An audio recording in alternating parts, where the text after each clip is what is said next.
Здравствуйте! В эфире новости Татарстана, в студии Даяна Саитова. И по традиции начинаем с истории ТССР. Итак, 6 июня 1953 года в газете «Правда» опубликована статья председателя Союза писателей ТССР того времени Гумера Баширова под названием «Сильнее смерти». Она посвящена подвигу поэта Мусы Джалиля. 6 июня 2012 года в Москве началось двухдневное заседание Священного Синода Русской Православной Церкви, на котором приняли решение выделить из Казанской епархии две новые единицы – Альметьевскую и Чистопольскую. Это события прошлого, сейчас о главном на сегодня. Вспоминая Пушкина. Еще ты дремлешь, друг прелестный. Пора, красавица, проснись. Татарстан празднует День русского языка и день рождения светила российской поэзии. Почему Казань для Пушкина была ближе, чем кажется, услышал Рамиль Шайдуллин. Почти готово и уникально. У нас строится такой прекрасный лагерь на 90 детей вместимость. Что готовится к открытию в Татарстане, увидел Дмитрий Аренин. Не выходя из зоны комфорта. Я с своего собственного балкона наблюдал пролет лебедей. Как в четырех стенах татарстанцы нашли вдохновение для новых побед и вышли из самоизоляции другими людьми. Подробнее Наталья Мезина. Мировые шедевры ждут своих зрителей. Памятник погибшим при взятии Казани у нас, да. Здесь была переправа, это видно. Чем удивляет экспозиция обновленного музея ИЗО, увидела Зарина Ахметова. К нему не зарастет народная тропа. Сегодня вся страна празднует день рождения солнца нашей поэзии Александра Сергеевича Пушкина, а также День русского языка. Его стихи и прозу читают онлайн. Рустам Минниханов и Фарид Мухаммедшин возложили цветы к памятнику поэта в Казани.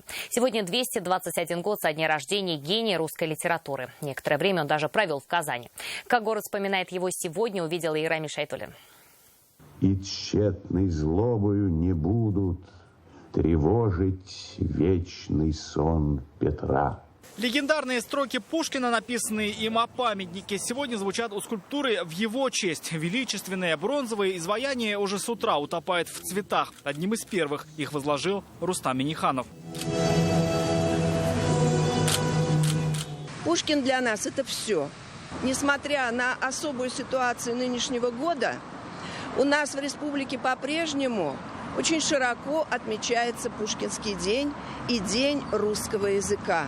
Большая часть мероприятий сегодня проходит онлайн. В рамках Пушкин-феста культурный центр имени поэта на своем YouTube-канале целый день декламирует стихи поэта и анализирует его творчество. Колледжи республики проводят онлайн-флешмобы и выставки, библиотеки и музеи, литературные часы, онлайн-игры и чтение. Ко дню Пушкина присоединилась и ТНВ, и на канале прошел фильм-концерт, посвященный жизни великого поэта.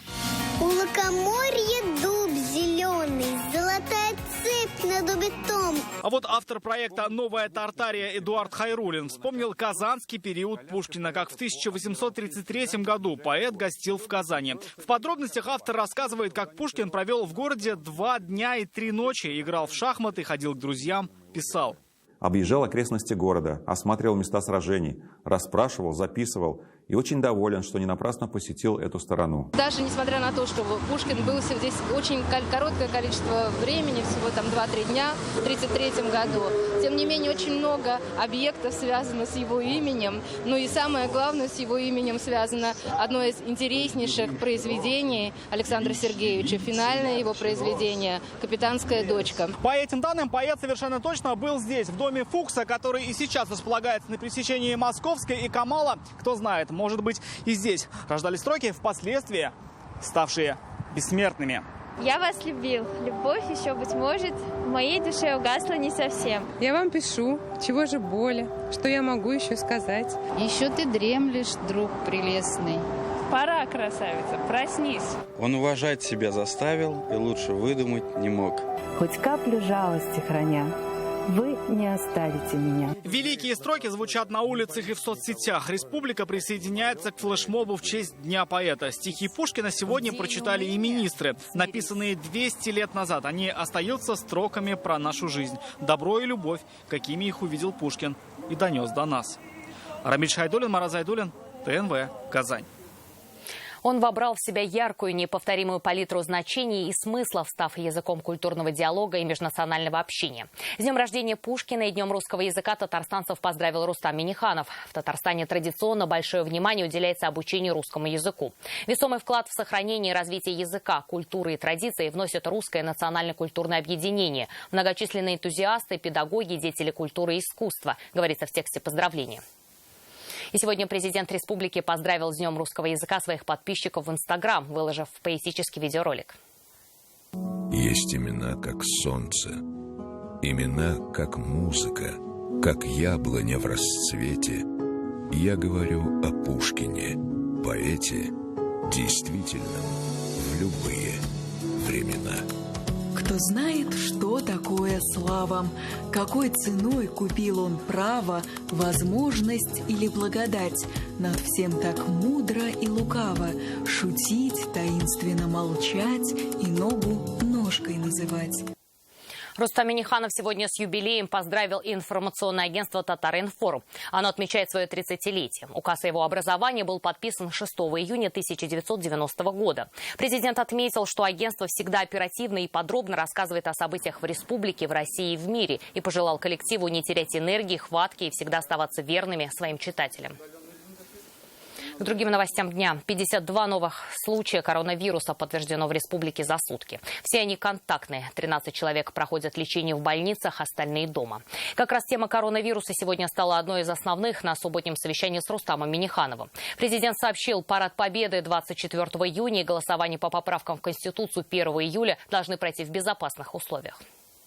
Ответственность за успешное проведение голосования в городах и районах возлагается на глав. Все должно пройти удобно и безопасно, отмечает Рустам Минниханов. Голосование за поправки в Конституцию страны будет с 25 июня по 1 июля.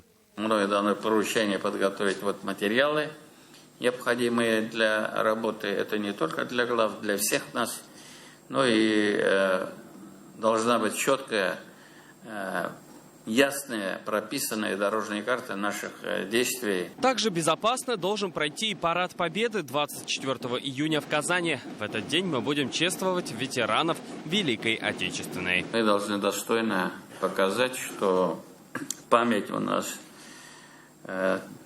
тех людей, которые обеспечивали победу, она будет жить, пока все это мы будем поддерживать. Оба события пройдут в условиях борьбы против распространения коронавируса. В республике за последнюю неделю было выявлено 362 случая. Это почти на 20% меньше, чем за прошлую неделю. Но ковид еще не побежден, сообщает главный санитарный врач. Обращаю ваше внимание, что в половине зарегистрированных случаев заболевания источник инфекции установить уже не удается. Это результат широкого общения между людьми. В этой связи по-прежнему защита лиц из групп риска крайне важна. Это лица 65+, и лица, страдающие хроническими заболеваниями. А потому часть ограничений продолжает действовать. Их снятие будет зависеть от количества новых случаев ковида в республике. Салават Мухаммадуллин, ТНВ, Казань. Пока не в такси и магазинах, но уже на улице. В Татарстане отменили масочно-перчаточный режим в общественных местах. Соответствующее постановление сегодня подписал Алексей Песошин. Так, с 8 июня татарстанцы могут находиться на улице без масок. Также, уведомив Роспотребнадзор, принимать людей смогут санатории, но не детские лагеря. Кроме этого, возвращаются к круглосуточной работе магазины. С 11 июня возобновят работу летние веранды кафе и ресторанов, а с 15 июня в МФЦ разрешат приходить без предварительной записи. К моменту, когда детским лагерям разрешат принимать отдыхающих, в Камско-Устинском районе, вероятно, достроят новый лагерь «Волга». Его сейчас возводят по президентской программе «Лето, дети». Это место отдыха в районе ждали почти 2 года. Старый лагерь был закрыт. Каким будет новое место отдыха, одним из первых увидел Дмитрий Аринин. Новый лагерь будет включать в себя 9 объектов. Это 3 таких спальных корпуса, а также клуб, столовые и хозяйственные постройки. Что интересно, внутренние интерьеры будут выполнены в разной цветовой гамме. Кто-то будет жить в сиреневой комнате, кто-то в оранжевой, а кто-то будет созерцать зеленые цвета. Лагерь начали строить в конце минувшего года в чистом поле. Прежний настолько устарел, что ремонтировать его не было смысла. Для возведения здания была использована технология металлоконструкций и сэндвич-панелей. Лист металла – это металлический лист, утеплитель и опять металлический лист. А сверху вы объяснили, что это? А сверху они крепятся на каркас направляющий, все, стыкуются друг с другом. Вот. Насколько быстрее стройка происходит, если в сравнении с кирпичами было бы? Ну, раз 5-6 быстрее. Сейчас в лагере идут отделочные работы, также специалистам предстоит выложить брусчатку, чтобы было удобно ходить. Как идет строительство, сегодня осмотрели специалисты ГИСУ и руководство района. По президентской программе «Лето детям» на создание лагеря было выделено более 200 миллионов рублей. Это первый лагерь, это лагерь, который у нас разработал Татинвестгражданпроект. И мы считаем, что это будет типовым лагерем, чтобы его потом использовать даже в других регионах. Этот лагерь за смену может принять около 100 ребят. В районе уже строят планы по его расширению. У нас есть построен пляж, то есть тоже довольно-таки очень неплохо. Как раз будет комбинироваться. Во-вторых, у нас есть прекрасный лес. Это можно будет проводить и спортивные слеты, и спортивные смены. Сейчас работы завершены примерно на 3/4. Сдать объект планируют к началу июля. Возможно, уже этим летом здесь смогут отдохнуть дети. Всего же в этом году в Татарстане по программе «Лето детям» планируют построить и отремонтировать 16 детских лагерей. Дмитрий Аверин, Ренат Сафин, ТНВ, Камско-Устинский район. В городах республики начались проверки пляжей, медпункт, спасательные круги и новая насыпь. Челнинский пляж прошел проверку ГИМС, полицейских и МЧС. Инспекторы заключили, место отдыха готово к работе. При этом купаться и загорать здесь пока запрещено. Хотя некоторые челнинцы все же нарушают правила. Об открытии пляжа будет сообщено дополнительно. Во время его работы посетители смогут получать информацию о температуре воды на Каме. Пляж в этом году еще лучше, еще чище. Вот, поэтому пляж для принятия наших гостей и горожан готов, но в связи с эпидемией коронавируса пока купаться здесь запрещено.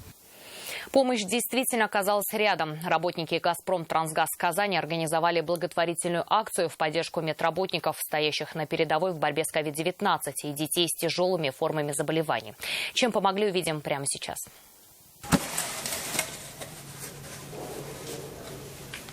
На средства, собранные добровольно руководством общества в филиале Казанского управления «Газпром Питания», сформированы продуктовые наборы, которые были переданы в несколько благотворительных фондов и доставлены в Казанскую инфекционную больницу и детскую городскую больницу номер 1. «Газпром-Трансгаз Казань» поддерживает наш медицинский персонал, наших врачей, наших медицинских сестер, поддерживает вот такими вот подарками. У персонала очень повышенная нагрузка, не только физическая, но и психологическая. И вот такая помощь со стороны «Газпром-Трансгаз Казань» оказывает им психологическую поддержку. И данная организация тоже участвует в борьбе с коронавирусной инфекцией.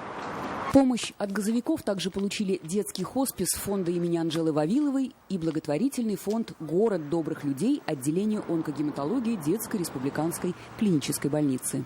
Сегодня мы оказываем такую же адресную поддержку, работая в тесном контакте с республиканскими органами соцобеспечения. Виртуальная йога накладывается на лекцию по архитектуре, а уроки хлебопечения на вебинары по экономике. Весенние недели изоляции для большинства людей стали поводом начать новую жизнь и выйти из дома другими людьми. Какими увидела Наталья Мезина. Самоизолированный отпуск подходит к концу. И во всем мире люди доказали, коронавирус не помеха достижениям. Кто-то пробежал полумарафон в своей квартире. Кто-то успел посетить, наконец-то, Большой театр. Одни стали героями картин Ван Гога и Шагала, а кто-то успел поставить рекорды по закупке гречки. Но на что самоизоляция вдохновила наших казанцев? Один день – одно творение. С таким девизом Асанна Хамитова начала свой самоизолированный отпуск. Добавила хэштег «Изоляция» на страничку в соцсетях. Итог – десятки шедевров и вдохновленных единомышленников. На них было запечатлено то, что есть у меня дома. То есть это какие-то натюрморты, а потом уже стала как-то рисовать больше пейзажи какие-то. Тоже вид из окна этот с липового дерева, когда зацвело уже. Друзья, всем привет! Оставить своих учеников наедине с экзаменами Радик Хабиров просто не смог, как и физически собрать всех в классе. Решение было простым. С первых дней самоизоляции соорудил студию на дому, и список его учеников значительно расширился. Первые видеоуроки набрали 2500 просмотров. Останавливаться не собирается. Проверял несколько раз на наличие каких-то речевых, грамматических ошибок и методических ошибок, потому что я чувствую за это ответственность. Это труд, который, возможно, наберет 1000 просмотров. Поэтому самое сложное — это залить, поделиться этим. Не пролетело время зря и для орнитолога Эльгизара Рахимова. Научные исследования он регулярно проводил со своего балкона. Теперь для издания в мировых журналах у него наготове 4 статьи. Через этот микрорайон, где я проживаю, в Сасгороде, проходит пролетный путь чайковых птиц, которые регулярно пролетают вот практически над моим домом, над моими окнами, и мне было очень удобно наблюдать буквально по времени. Я с удовольствием все это фиксировал. Самоизоляция толкает не только на подвиги, но и на добрые дела. Пока работа в швейном магазине остановилась, Лилия Шарафудинова успела сшить более 300 масок для волонтеров. Мне хотелось как-то вот помочь тоже людям, медикам. Ну, вот, больше, наверное, даже для успокоения, чтобы как-то вот какую-то пользу принести. Проведенные соцопросы показывают, после самоизоляции почти 40% населения хочет пересмотреть свою жизнь. И каким человеком после домашнего отпуска выйдет каждый, зависит только от нас самих. Наталья Мезина, Вадим Илларионов, ТНВ, Казань. Шедевры мировой живописи ближе, чем кажутся. Обновленный музей изобразительных искусств открыл свои двери для посетителей после 3 лет ремонта. Айвазовский, Репин, Шишкин и Фишин. Отдельного внимания заслуживают работы иностранных мастеров. Некоторым произведениям уже более 600 лет. Чем удивляет казанцев экспозиции, как чувствуют себя картины в новых залах? Об этом Зарина Ахметова.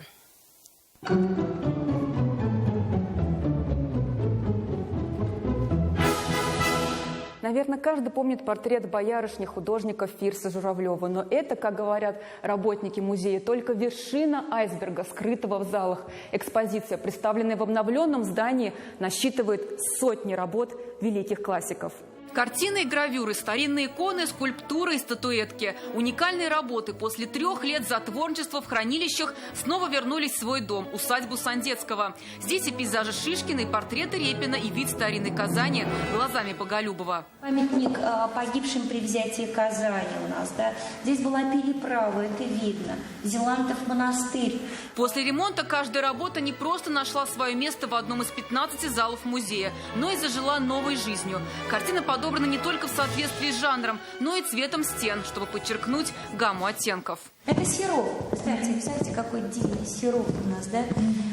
Редкий. И на выставке, большой выставке в Третьяковской галерее, посвященной сиропу, она была там просто блистательной, как жемчужина. 60% работ – личное собрание коллекционера Андрея Лихачева. Многие картины проделали большой путь, прежде чем оказаться в Казани. В этих залах представлены работы нидерландских, фламандских и голландских художников. Одна из них «7 дел милосердия». На первый взгляд напоминает сцену на рынке. Но если присмотреться, на полотне скрыты Божьи заповеди. В соседнем зале Италия. Здесь можно найти произведения художников, работы которых украшают и музеи Папы Римского в Ватикане, и галереи Уффици во Флоренции. Отдельное внимание алтарной композиции. Ей уже больше 600 лет.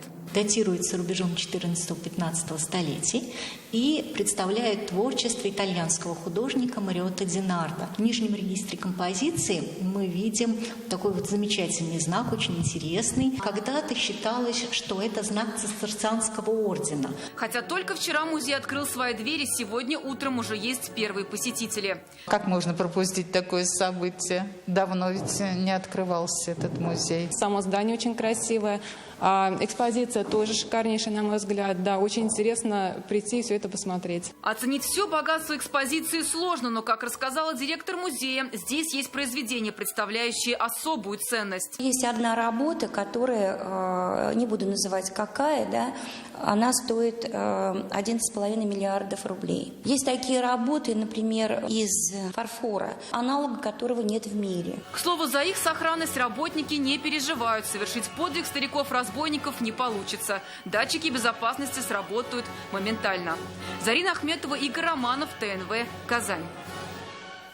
Так заканчивается неделя. Интернет-версию итогов прошедших 6 дней читайте на сайте газеты «Реальное время». А сейчас все самое интересное в интернете за неделю увидите в традиционной субботней рубрике «В сети». Я же с вами прощаюсь. До встречи.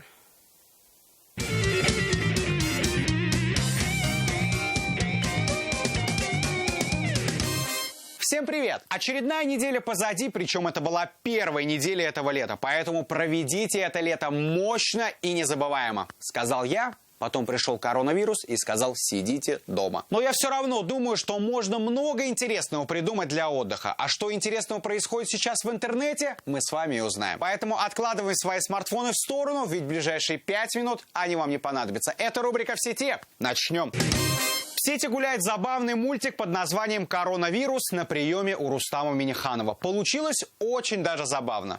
Не бойся, без имбиря.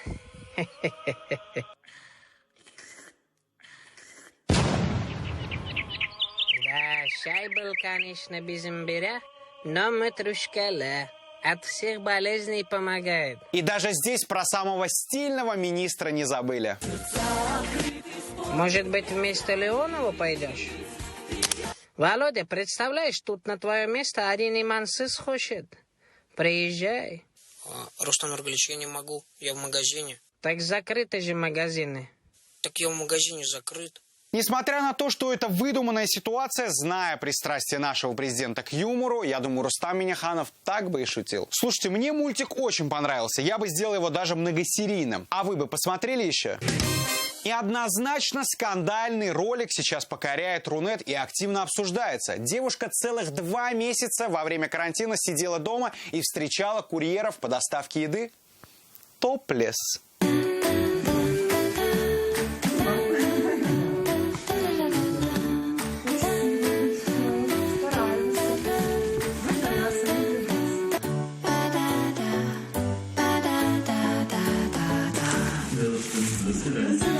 Сейчас, уверен, многие захотели стать курьерами. Да-да, сразу вангую критику и злобу, которая обрушится или уже обрушилась на бедную девушку. Но у нее ведь были благие намерения. Это мое эстетическое спасибо за их опасный труд во время пандемии, объяснила героиня. Метод, конечно, очень нестандартный. А как вы относитесь к такому виду благодарности? Юные казанцы оставили небольшие послания перед пешеходными переходами, чтобы напомнить о простых правилах безопасности. Пользователи требуют такие надписи во всем городе. Полностью поддерживаю такую инициативу. Можно еще добавить надписи типа «Не бери ипотеку» или «Не подворачивай штаны». Вариантов масса. Можете тоже набросать, кстати. В сеть попало видео, где Минтимер Шамиев поет на празднике.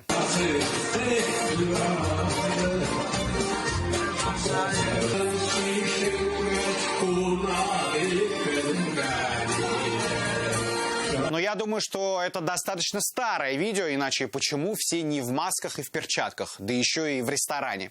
Но поет классно. Молодец. А сейчас традиционная рубрика «В сети» с президентом.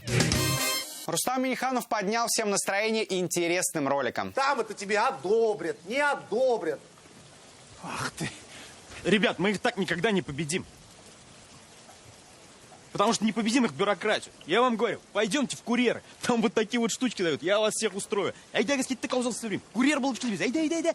Вот такие нынче рекламные видеоролики. Без татарского никуда теперь. А сейчас топ-тем, которыми больше всего интересовались татарстанцы на этой неделе в Яндексе. На первом месте протесты в США. Причем очень популярным стал этот кадр с надписью «Русская мафия в полном составе обороняется». И, честно говоря, к большому сожалению, иначе сейчас там никак. На втором месте пародия Максима Галкина на Путина и Собянина. И замыкает тройку Borderlands – очередная бесплатная раздача игр.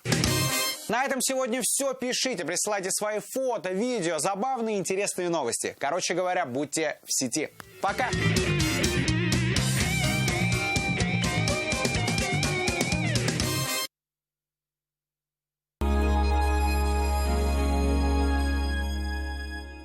Автоцентр марка Nissan заявляет: возвращаем цены прошлого года. Выгода до 250 тысяч рублей. Узнайте подробности по телефону 4 пятерки 3 единицы.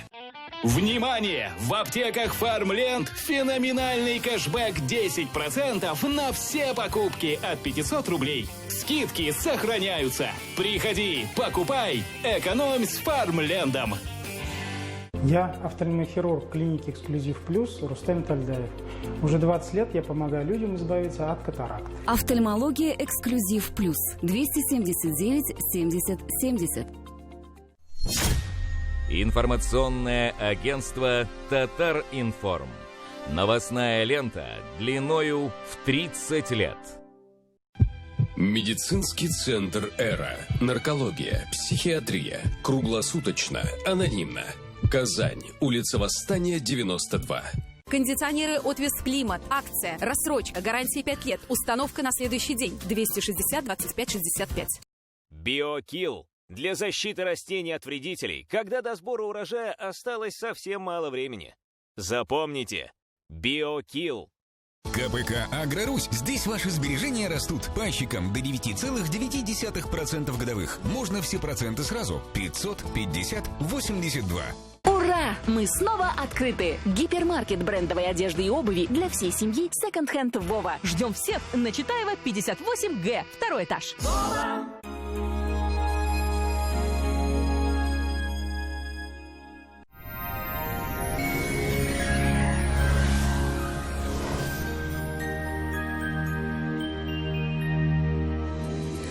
Здравствуйте! После обильных осадков очень теплый и солнечный атмосферный фронт порадует прекрасной погодой в воскресный день.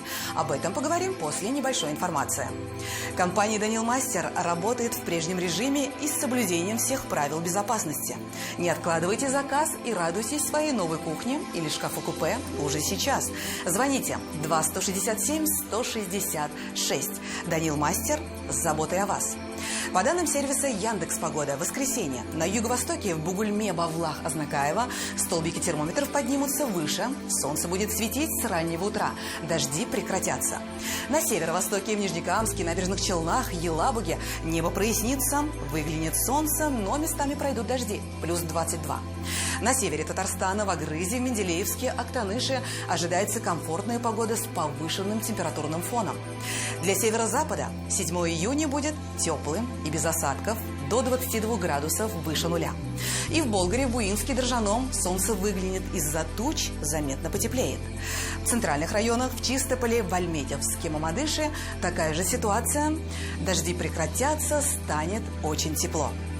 Федеральная сеть медицинских центров «Доктор Ост» – лечение самых сложных заболеваний позвоночника и суставов без боли и хирургического вмешательства. За 10 лет в 10 городах России врачами клиники отменено более 10 тысяч операций. Лучший протез – тот, что остался в упаковке. Говорит Оксана Кузина, автор безоперационной технологии лечения суставов. Своим пациентам мы не рекомендуем соглашаться на сложное хирургическое вмешательство. Всего один укол позволяет спасти разрушенный сустав даже на поздней стадии артроза и при некрозе. Приходите в «Доктор Ост». Убедитесь, вернуть сустав к жизни можно в любом возрасте. В Казани в воскресенье будет малооблачно и без осадков. Ночью плюс 14, а днем воздух прогреется до 23 градусов выше нуля. Ветер южный слабый. Атмосферное давление в норме. Влажность воздуха 73%. В магнитном поле Земли без заметных возмущений. На этом все. В студии была Лейла Латыпова. Приятных выходных в кругу близких. До свидания.